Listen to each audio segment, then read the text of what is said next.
brief agenda that we're going to run through, and it, as I said, will be a bit of a whistle-stop tour, but I'm really happy to share the slides afterwards, particularly for the routes to qualification. So we'll do a little bit of an introduction, talk about the different areas of law, types of jobs that you might find in a law firm. I think people always think that it's going to be legal related jobs, well, there's lots more. The routes to qualification, there are so many now. I won't go through them all when we look at it, but it will have the key ones on there. A little bit about apprenticeships and the social side, and then about the benefits of getting people onto LinkedIn who are looking for careers in law. So who we are Trethowens Solicitors. We are based in Hampshire, Wiltshire, Dorset, top 150 law firm. We rank really highly in the future lawyers listings, which is wonderful. For things like sorry, I'm going to stop you for a sec because your screen, your presentation is not moving along. So you can see it, but you're still on the first one. Does that come up as who we are? Yeah. Great. Okay. So yeah, so Trethowens, which is one of the hub firms that I work with.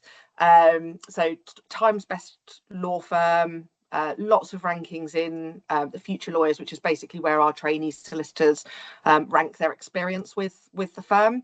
And actually Trethowens is part of a group called Lawfront. Lawfront is a group of 6 law firms and growing, so looking to acquire 2 law firms a year, so real sort of national presence, but actually keeping that regional profile and that regional culture. We've got 1,300 people, and as I say, we're growing. And then, skipping on, who am I? I won't sit on this slide for too long because it's never nice talking about yourself. But I'm the early talent manager for Lawfront. I'm also a professional coach, professional mentor, for a company called Aspiring Solicitors. Now, Aspiring Solicitors are really worth looking at for any of your students that might come under a diversity strand of some sort, and that actually includes state school educated.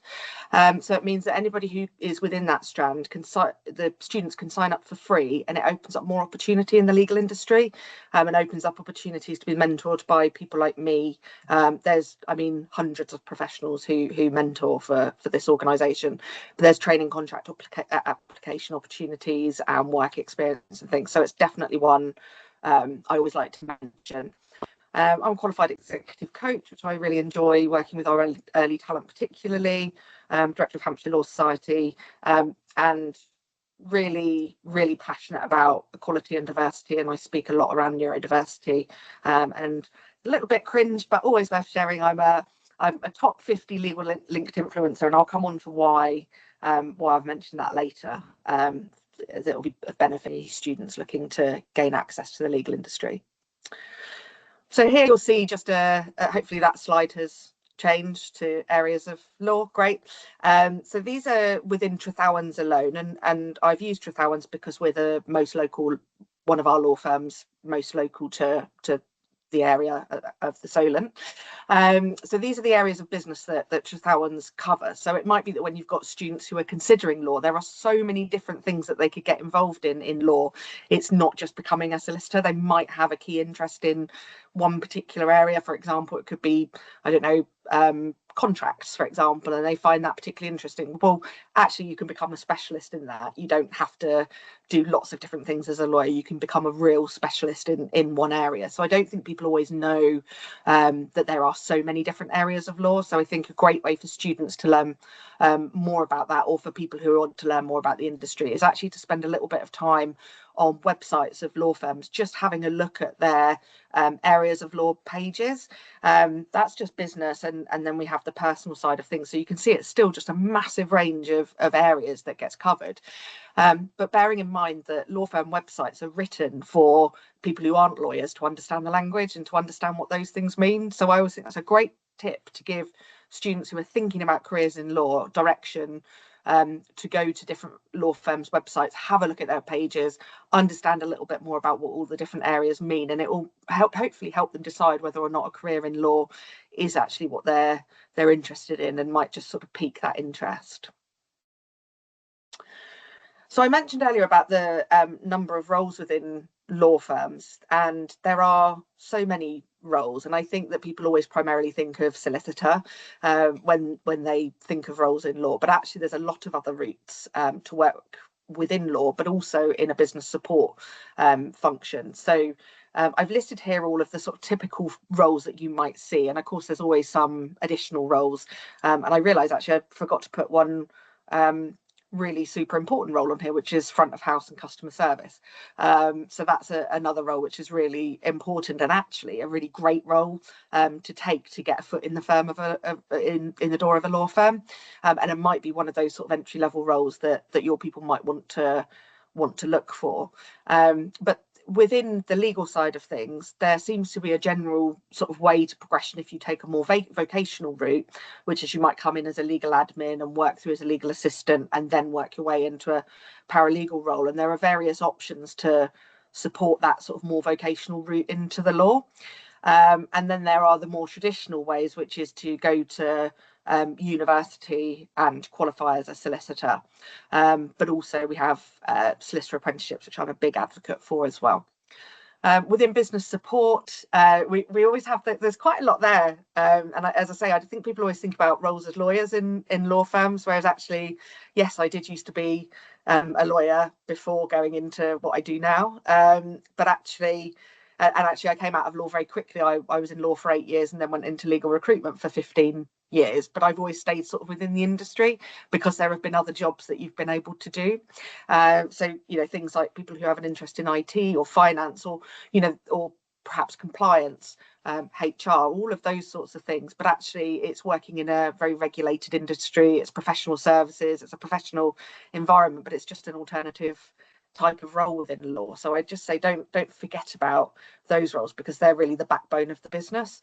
Those roles are all there to make the lives easier of the people who are doing the work for the clients, and so the business support team really support the lawyers in the delivery of their work to clients. So there's a lot of interesting roles, and again, that's one of those things. We'll talk about LinkedIn in a little bit, but again, getting to know and understand the different roles that sit within law firms is really useful for our students to know these, because it gives them other aspirations or other things that they can consider as an aspiration, and also to know that if they're not, sometimes we have people who are more vocational than they are academic, and we need a mixture of everybody because we can't serve our diverse client base without those people. It's really important that we mirror that same representation internally. I share really openly that I'm ADHD, so I'm really a massive advocate for neurodiversity, and I think actually what it opens up is you bring all these different brains together and we come up with some really unique ideas. So there are lots of different ways, and it isn't just for like it used to be traditionally. It was always for the elite, in inverted commas. It really isn't about that anymore. Law firms are about everybody, and celebrating the uniqueness of everybody as an individual. So here we've got what looks like a slightly complicated matrix of routes to qualification. I won't go through all of these because I think actually it's one of those things that might be easier to for people to go through afterwards and then come back if they've got any questions. But it's really just to demonstrate that there are such a number of different ways that somebody can go about qualifying as a lawyer. You've got different types of lawyer, so you've got for example, the Council of Licensed Conveyancers, absolute specialists in conveyancing. They are conveyancing lawyers. You've got a Silex lawyer, which is on an equivalent with a solicitor, as well. All of these are really, apart from the Silex chartered paralegal, they have slightly less rights. But actually, with qualifying as a solicitor, where you see the top four show different routes into qualification as a solicitor. So it isn't just all about that traditional route that there used to be. There are now lots of other routes, and that brings us quite nicely on to talk about apprenticeships as well. So there are different types of apprenticeships in law. Most people would be looking now probably at the six-year apprenticeship, and that's taking people probably from college age and putting them through a degree, and also then doing what's called their SQE1 and SQE2, which are the exams to qualify as a solicitor. So I think we'll probably see more of those, and that's largely due to the way that the funding has changed for solicitor apprenticeships, because there has been a reduction in some of the funding, meaning that some of the other routes that were available previously are no longer available. So I think you'll see a lot more of the 6-year apprenticeships coming up. That change only happened this year, so I can't predict it with absolute certainty, but I feel very confident that we'll see more of those 6-year apprenticeships coming up. But then you can also do apprenticeships with some of those, as I say, sort of slightly more vocational routes, which was SILEX and CLC. There's also other administration-based apprenticeships as well, which law firms support. And again, looking at business services, there's always apprenticeships available in those areas. For example, at Trethowens, there's somebody there who's doing a degree apprenticeship in digital marketing, for example, and 1 day a week they go to university, and then they're in getting their hands-on experience the other 4 days a week. So I think there's a lot of flexibility around apprenticeships, and law firms are really starting to make good use of that apprenticeship levy. And again, I predict seeing more roles coming up within apprenticeships, simply because the levy funding pot changes, levy funding has changed, so that you have to spend your levy pot within 12 months now, rather than 2 years. So I foresee people looking to spend their levy pot as well. So I can't, as I say, I can't guarantee that, but that's what I foresee seeing in the industry, as more people taking advantage of spending that. And then there's the I want to call it the fun side of working in a law firm. There's lots of other things that you can get involved in when you work in a law firm. It isn't just about being a lawyer or in business support day in, day out, all of the time. There are lots of other things to get involved in. We're a social bunch, so we love to get together. We do lots of charity quizzes, lots of social events, things like the Boom Battle Bar people go to. Gosh, what was the one I saw yesterday? Some of our people went to Chewton Glen yesterday and did a cookery class, with clients and stuff. So there's lots of opportunity to host clients.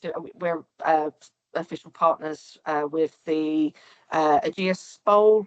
I can't think it's called that anymore, but the cricket ground, we're partnership with there, and also a number of the playhouses in Salisbury, Paul Bournemouth areas, together with a variety of different sports and social clubs as well. We also look at corporate social responsibility, so things like environmental well-being, EDI. So there's always opportunity to join those sorts of committees and make an impact and contribute to the well-being of people within the firm in other ways. Social committee, as I say, it's always a fun one. We have an amazing Christmas party every year and a summer social, which everybody really enjoys.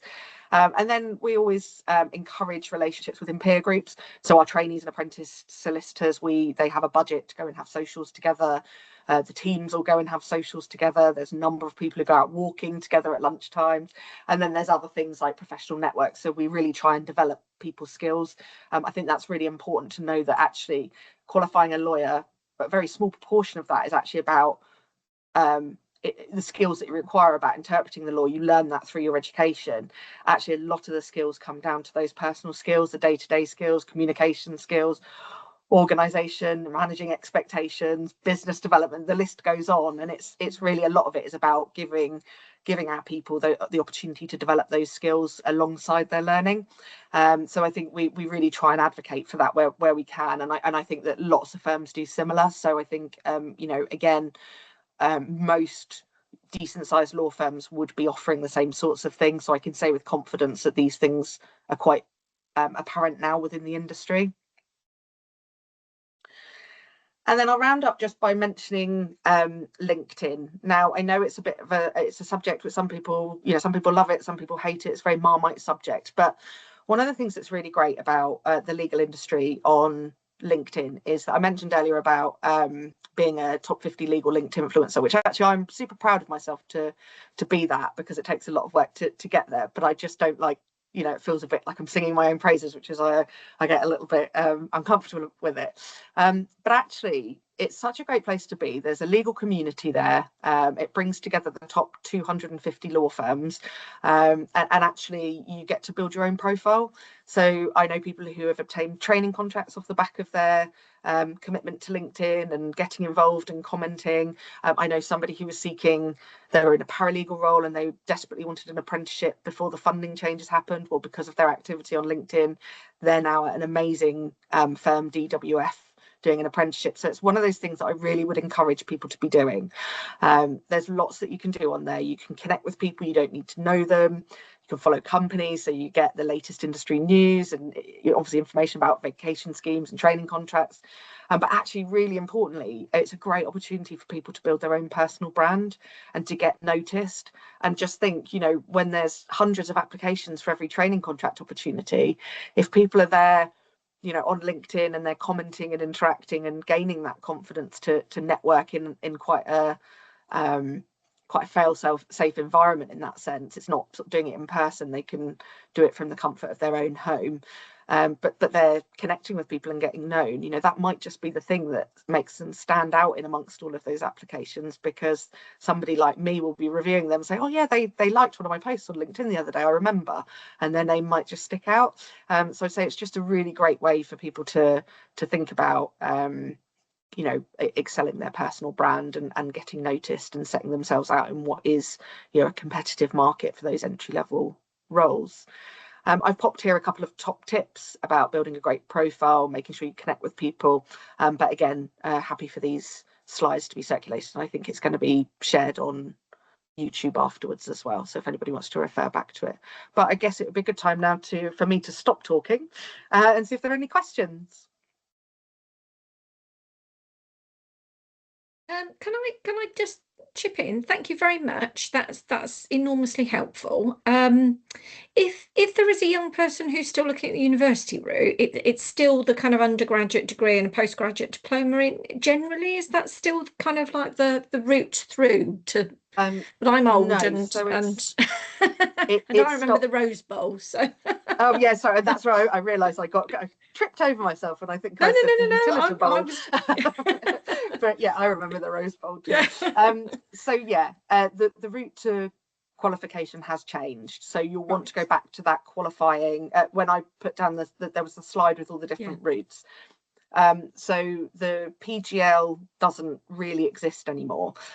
So what would happen previously would be people would do a law degree or a degree, and then the PGL and do a conversion, and then they would do something called the LPC, the legal practice course, and then 2 years in a training contract. Well, the legal practice course is no more. It is in some instances, but it's easier just to assume that it isn't, because it will be faded out by 2031 and people aren't really offering it anymore. So now it's the SQE. So basically you do a law degree or a non-law degree. Then so that will be a 3-year degree, or 4 years if they do a placement year. You will then do the SQE1. And do you do that in a placement, or are you looking at kind of a course? You could do that at the same time as qualifying work experience. A lot of firms will ask people to do their SQE1, SQE2 before they start with them, but you can certainly do it alongside work. It is a hefty course. That's the only thing I will say. So if people are looking to do it, my recommendation would be that if they're looking to do it alongside permanent work, they take the 10 hours a week learning, because it's more than 10 hours a week. And that's self-funded as well. It can be self-funded. Some firms, so for example, at Trethowens, they fund the SQE1, SQE2 for anybody coming onto a training contract. A lot of firms do fund. Some will pay a maintenance grant. So whilst they're doing those, doing the SQE1, SQE2, others won't. Some do self-fund. So it's a real variety. Right. There are lots of different course providers for the SQE1, SQE2. So you've got Barbary, which is who Trethowens use. The platform is great. There's BPP, there's University of Law, and then there's College of Legal Practice. They're some of the sort of more major ones who deal with that training. And it's cheaper to do the SQE than it was to do the LPC. So for the course for the SQE1, it's about £3,000, and then the exam is about 1,500, I think. And then for the second course, it's a similar sort of price. And those and they're online courses now. You can do them online. Some universities will offer them in person, and some universities are now tagging them on to their law degrees as well. So you can do the SQE1 prep course as part of the degree. There are other universities as well who are tagging them into a master's so that people can access the funding, because otherwise you can't access funding just for the SQE and SQE2, but you can, like in the, when you with the LPC previously, you could do a master's and do the LPC with that. Now lots of places are offering the master's with the SQE1, SQE2, so that people can access the funding. And then on top of that, you need 2 years qualifying work experience. Now that can be gained in one area of law and can be gained from up to 4 different places. But my really, really strong advice to people is to say, don't rush to qualify, because you want to make sure that you've got that quality of training. So I know that people might, want to include work in their legal clinics at university or placements at citizen advice. And whilst they are incredibly good experiences, there are other skills that they might want to build up before they look to qualify. So, for example, at Trethowens, we would ask people to negate their any previous work experience and do their whole 2-year qualifying work experience with them, just so that we can ensure that when they do qualify, they come out feeling confident and empowered to be a great lawyer, rather than suddenly, one day being a trainee and then the next day suddenly having a target and all those other pressures that come with being newly qualified. So that would be my really key advice, is I just say to people, don't rush to qualify. No, that's really helpful. Thank you. Because I I was a student in Chester, not law, but we used to go up to the law college when they needed people for the role plays and I did drama and geography. It's very long story. You don't need. So we used to kind of get involved at that. So in my head and I realise things have changed, but it's kind of understanding that route, because I've got a young person who I know is doing A-levels with a view to law. So it's finding the right advice, and it's finding the right kind of channels to put them through, in order that they can just make good decisions. It's about kind of good advice and good decisions, isn't it? And it's that, it's about taking it a bit slowly, looking at all the different options, and then decide, because one size definitely doesn't fit all. And I think that law firms would agree with that now, and that actually it really is about, okay, what's equity for this person? What does that one person need to help them succeed? And that might be qualifying in a different way, or it might be starting out in a different role, or whatever. So it's useful to know that there are so many different routes for people to look at, depending on what they're motivated or wanting to do, or able to do even. Yeah, and are there, I mean, obviously being on the island, so you're not here presently. So are there specific places that kind of apprenticeships get advertised? Is there kind of like a law kind of platform for like advertising these kind of things? Or, would you recommend young people kind of approach solicitors or? Yeah, so I don't know is the honest answer for that. I don't use one. So I advertise our training contracts on lawcareers.net. Okay. So that's where I would advertise. Lots of people use LinkedIn. But again, there is also something else you can do, which is if you go to the Law Society website, there is then an option on the Law Society website that says find a solicitor. If you click on to find a solicitor, and then make sure you go to advanced search, and then when you're in advanced search, hit organisation, and then once you're on organisation, put in the home postcode or the postcode of where the person wants to work, or the town. Search, and it will bring up all of the closest law firms. So it will give a list of law firms to go and look at their websites. So it just helps to build up that very targeted list, and then they can kind of build up their knowledge as to who does what, who offers what, because most firms will put on there when they run vacation schemes, or when they open up apprenticeship opportunities and stuff. So I'd say that's the Law Society website is such a great website for getting that sort of information. The reason I say make sure you hit organisational approach is because if you hit organisation, it's because if you don't take that approach, it will bring up solicitors, and then you'll end up with pages and pages and pages, and lots of them will still work for the same firm, so it will just save you a bit of time. Right, I see, because they're linked together. No, that's enormously helpful. Thank you, because it's it's not something I know a great deal about, and I kind of just want to be able to kind of make suggestions in the right kind of area, and make sure they get some good advice around it. So that's really helpful. Thank you. Well, look, if you've got one person who is looking for a little bit of help, connect with me offline, and then we'll arrange a call with that person if you like.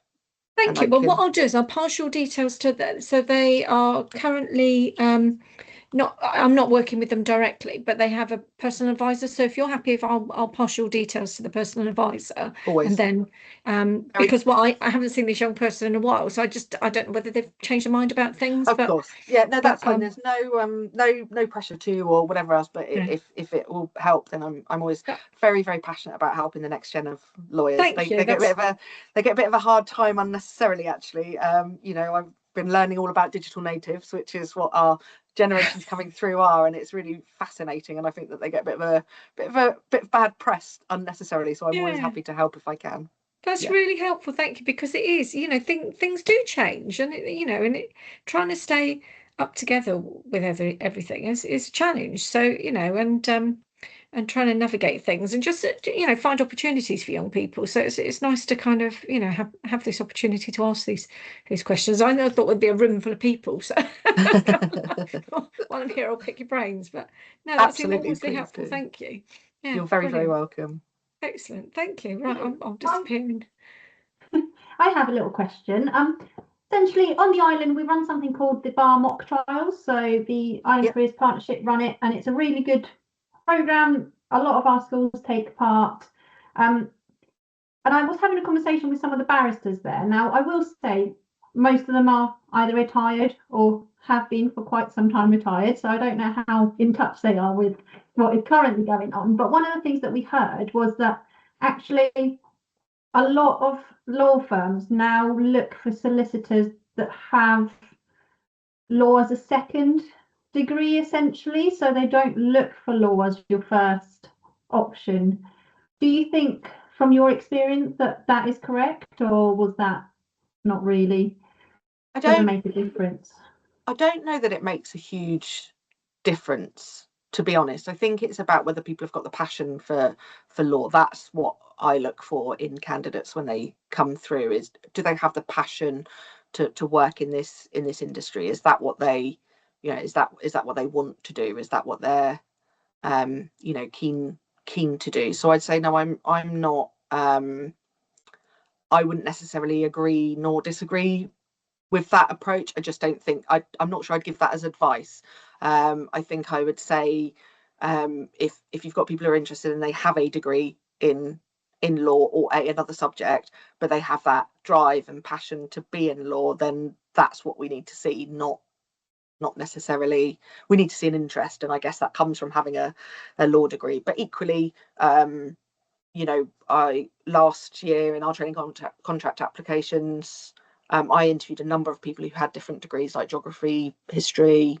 In fact, we offered somebody who had a biochemistry degree and somebody who'd done, I think it was history. I can't remember off the top of my head, but I know it was that they were non-law degrees, but it just meant that with the course provider, we were able to get them on a slightly different course so that they could have a bit more of an introduction before going into their SQE studies. So we gave them, it was almost like a mini GDL that they did with the course provider before starting. So yeah, I'm not sure I agree with the advice, but I wouldn't disagree with it either. That's fine. That was like a typical lawyer response, actually, wasn't it? I sat on the fence. I'm sorry about that. And the other question was going to be, obviously, you've mentioned the fact that they have to do the 2-year work experience trainee contracts. Generally, are they unpaid, paid? Are they like internships? Oh no, paid. Yeah. So once people get so you can actually gain your qualifying work experience before you even do the qualifications now. So somebody could be in a paralegal role and they're effectively gaining qualifying work experience. So yeah, you just have to do 2 years in a role or in a mixture of roles, which demonstrate some of the competencies. So and they only have to demonstrate 2 of the competencies, and people don't sign off their competence anymore. That's what the SQE2 does. The SQE2 signs off their competence to be a solicitor. So yeah, they can include voluntary work as part of their qualifying work experience, but I would really advise them to look at whether that qualifying work experience that was done voluntarily has given them enough tools to be a qualified lawyer. That's the one thing I would say, is just I would be really mindful of that, only because I can definitely foresee people trying to qualify too early, and then we'll see people exiting the legal profession earlier because they haven't built up those other skills that they need. Thank you. Sally, hi, love to see you. We've just finished the slides, so we're just going to go through them again. We're going to wait and see if anyone else joins in the next couple of minutes. But if you have any questions that you want to shoot at Lou, please do feel free to do so. And if not, Rebecca, don't feel like you have to sit through the slides again. No, that was enormously helpful. Thank you very much. And I'll pass on the bits and pieces and get, you know, pass your details as well. So that's brilliant. Thank you ever so much. Okay, take care. Bye. Bye. I'm also just going to stop recording because we don't need recording twice. So as and when you're ready, please do feel free to go again for